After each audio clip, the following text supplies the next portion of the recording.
Good morning, everybody. I'm Don Stewart, and welcome to another edition of Breaking News. Today is Wednesday, the 20th day of November, 2024. And like we do here every day, we have the latest stories in the news that always have something to do with what the Bible predicts our world will be like at the time of the end of this present age, before the return of Christ, and the many events that are predicted to take place before that. And as we see here every day, the headlines just keep a coming. So let's look at them. First of all, Moscow says Ukraine has launched the first ATACMS long-range missile into Russia. Oh boy, here we go, which leads us to our second story. Europe prepares for World War III. Now, Germany reveals plans to mobilize national defense and 800,000 NATO troops after the Kremlin nuclear threat. Now, Joe Biden, the one who's responsible for all this, dodges reporters and misses photo apps to secure a super lame duck status on the world stage. He was there with the Far East with the people from China and that part of the world, and just made an absolute fool out of himself. And so the next question, obviously, is we've got 60 more days. What can Biden do as a lame duck president? We'll talk about that. And then two stories with respect to Israel, where the action really is. Ted Cruz says UN ceasefire resolution aimed at permanently undermining Trump. This is not surprising. Obama did the same thing when he left office. And then a question about Khamenei. What would his death bring? Would it bring reform or revolution to Iran? Because it seems he is very close to death. There's stories that he's in a coma. What will that mean for Iran? What will it mean for the U.S., Israel? And as we look at it with last day's Bible prophecies, we'll look into that. It's a lot of headlines. Okay. First headline's not good. Totally expected, though, with what's happened recently. Moscow says Ukraine has launched first ATACMS long-range missile into Russia. Russia claims to have sustained a strike against a military depot by American-made, and that's the key, American-made ATACMS ballistic missiles early Tuesday morning, which would be a confirmation of an alleged change in U.S. policy on long-range strikes, if true.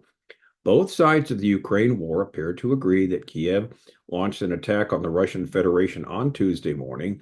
The two accounts differ on the effectiveness of the strike. While Kiev doesn't specify what kind of weapon was used, Russia states it was proof that was hit with an American Army tactical missile system. That's the ATACMS missile, American Army tactical missile system. The attack comes just days after reports stated by Joe Biden's White House that he's changed his mind on allowing Ukraine to use American-made missiles to attack Russia itself. Moscow has warned this would constitute a serious escalation of the conflict, if not an outright act of war by the U.S. And as Russia changed its nuclear doctrine yesterday, Tuesday morning, to encompass Ukrainian missile strikes. Comments from leading Kremlin figures and the changes to Russia's nuclear doctrine publicized this morning all at least implied that a Ukrainian strike deep into the Russian interior with American-supplied missiles would be interpreted, here's the key, as an attack against the country by the United States through a proxy. In other words, it's the United States getting around doing it directly. They're doing it through a proxy and getting the job done of attacking Russia.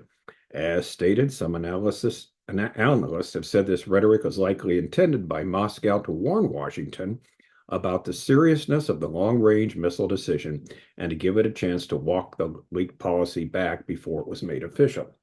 Nevertheless, the strike appears to have gone ahead. Ukrainian media, including state media, claimed the attack was a hit on military supplies facility about 70 miles from the Ukrainian borders. What happened? Well within the 190-mile official range of the weapon system. And per a statement from Moscow, the amended doctrine, now this is the nuclear doctrine, expands the range of countries and military alliances subject to nuclear deterrence, as well as a list of military threats that such deterrent is designed to counter. So crucially for Western military planners, Russia now considers, and here's the bottom line, any attack by a non-nuclear country that is supported by a nuclear power, as could be argued in the case with the U.S. here, France and the U.K.'s support of Ukraine, as a joint attack on Russia and is liable for a nuclear response. Such attacks include conventional weapon strikes that threaten Russia's sovereignty and large-scale launch of enemy aircraft, missiles, and drones targeting Russian territory. So Ukraine did it. As soon as they got the go-ahead from Biden, they launched some of these American-made missiles deep into Russian territory, as we feared they would.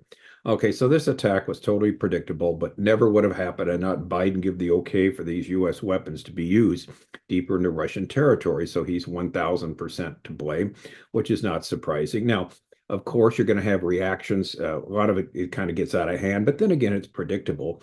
Headline number two, and again, we give you these headlines because everybody else is promoting them. Not that we're so much concerned about them, but Europe prepares for World War III. Here we go again. Now, Germany reveals a plan to mobilize national defense and 800,000 NATO troops after Kremlin's nuclear strike. As U.S. announces a new weapon Kiev can use to stop Russia after allowing long-range missile strikes, we have a 1,000-page document that outlines Germany's national defense plan. The media claims comes as the U.S. authorized the use of anti-personnel mines on Ukraine's front line, and Putin yesterday, like we said, lowered the threshold for nuclear response to attacks on Russia. All right, now we bring you this to show some of the fear mongering that is going on right now. Now, of course, people are rightly concerned about what is happening. However, as many have pointed out, Vladimir Putin is not stupid, and a nuclear response from Russia would all but guarantee his demise, as well as that of Russia's power. However, we will keep a watchful eye on this. We do bring it to you. This is not our main concern. We've heard these threats before and the such like. It is terrible what Biden did because it really amped it up. But trust, hopefully, this will be just a lot of bluster for the next couple of months. Which brings us to headline number three. Now, this is beyond embarrassing for the U.S. I don't know if you saw any of the video. Headline number three: Biden dodges reporters and misses photo ops to secure the super lame duck status on the world stage. Mr. President, President Biden, please, we haven't heard from you all trip, Mr. President. Those were the screams from a reporter at the 81-year-old president who turns 82 on Wednesday, that's today, as he boarded Air Force One to mark the end of the last major spin on the world stage. Instead of responding, the commander-in-chief boarded the presidential aircraft in silence. The entire trip of Biden was a humiliating experience for himself personally, as well for the U.S. Sadly, we still have 2 more months to deal with him in office. Whenever he was asked a question, he would not answer, almost like he walked around with a blank stare on his face. Humiliating with a picture, and probably saw that headline, a group picture of the leaders. One, he wasn't even in the picture. Another one, he's in the back of the line.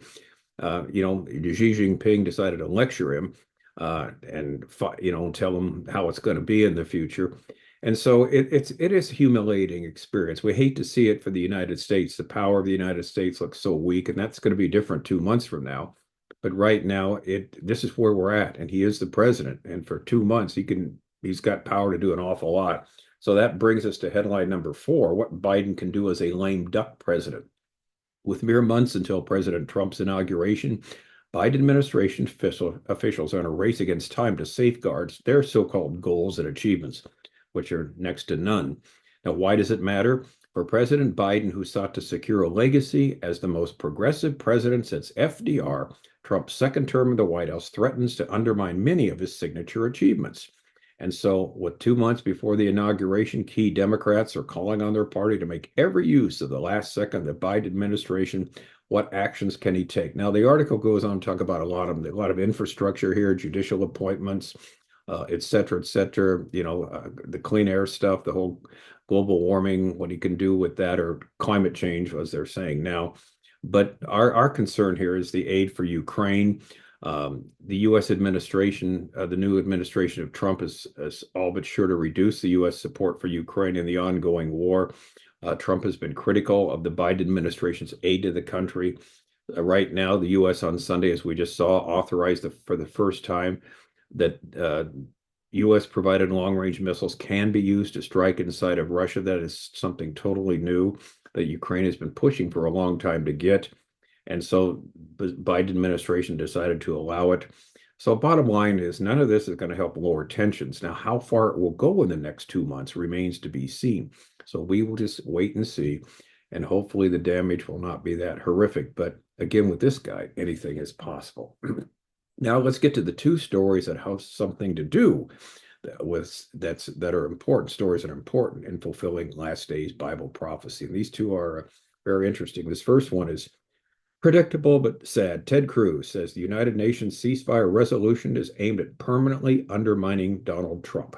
Senator Cruz accuses outgoing administration of seeking to preemptively and permanently undermine the incoming Trump administration and the Republican Congress. With what?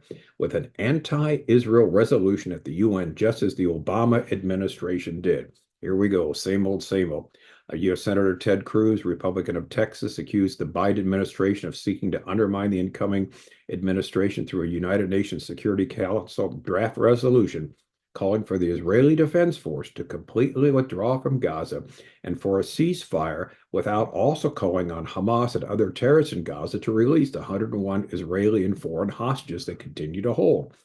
This resolution is just one of several assaults on Israel being planned at the UN, meant to preemptively and permanently undermine the incoming Trump administration and Republican Congress. Cruz told Fox News Digital.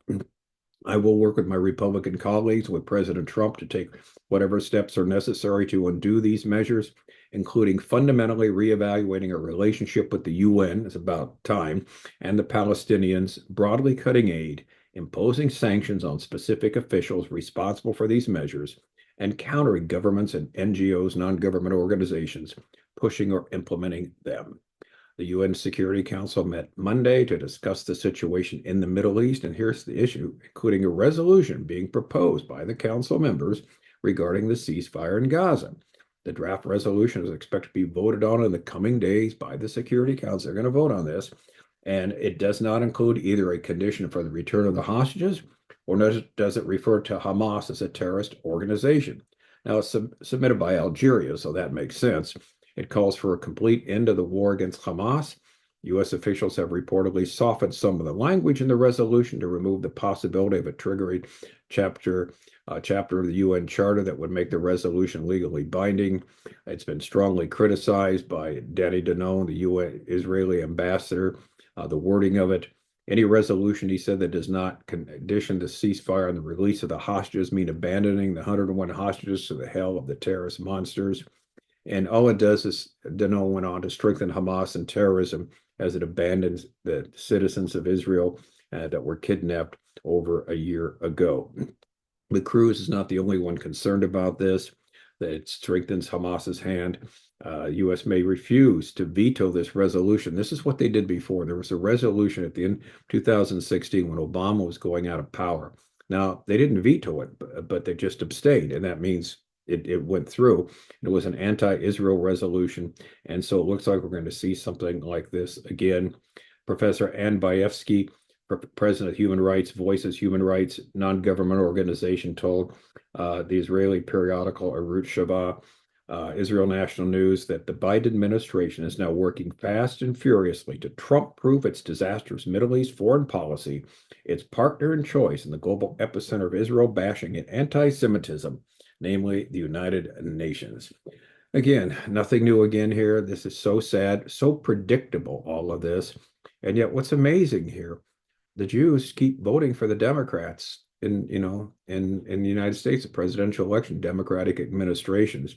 Obviously, there's not a real concern about Israel from them, because this is what always happens. It's same old, same old. Now, finally, headline number 6. This is, again, back to where we talked about before. Remember, we still have this threat from Iran before Trump is inaugurated in 60 days of an attack by Iran against Israel. And the problem is we've got Khamenei, the supreme leader. He seems to be on his last legs. And so the question is, would his death bring reform or revolution to Iran? It's a great question.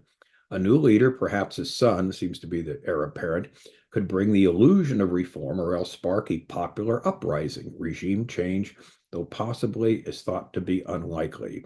Recent rumors surrounding Iranian Supreme Leader Ayatollah Ali Khamenei's health have long been largely dispelled, but questions persist about what will happen when the 85-year-old is no longer in power. The stakes are high. While many speculate on Khamenei's successor, the broader concern centers on the nature of Iran's impending political transition. So that's the key. What's going to happen? He's going to go sometime. He's 85 and not in the best of health.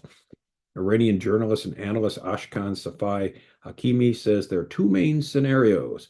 In one, a new leader attempts to mend relations with the West, likely creating the perception of reform, and in another political instability triggers a popular uprising, potentially leading to regime change. Khamenei has served as the supreme leader for roughly 30 years, 3 decades. Though the position is primarily spiritual, he wields immense power. He is the bottom line. He is the final say-so on everything. And so this is another major issue that we have in front of us. What seemingly will soon see a resolution with his impending death. Now, how long that's going to be, we don't know. But here's the key for a biblical understanding of what is predicted. Please go to our website, Educating Our World, and see our books. We have 65 books available for download, 12 on Bible prophecy, and they're all free. Everything is free. We have over 700 videos, again, you can download for free, that'll explain what's going on, where you have a biblical understanding of the situation now and what will happen according to Scripture. And the good news is what we always see on this program, the blue skies that are ahead. God's kingdom is eventually going to come to earth in the presence of the King. And that great news. So that's why we're here, why we do this every day, to encourage you so you won't be discouraged or disillusioned by what you see and what you hear. No matter what happens, we know we are in his hand. As someone has once said, we don't know what the future holds, but we do know who holds the future. And that's what we're all about here with this ministry that we have. So anyway, that's the latest. We'll keep you informed of what's going on. And as always, the Lord is in control. Until then, I'm Don Stewart. Thanks for watching, and may the Lord, as always, richly, richly bless.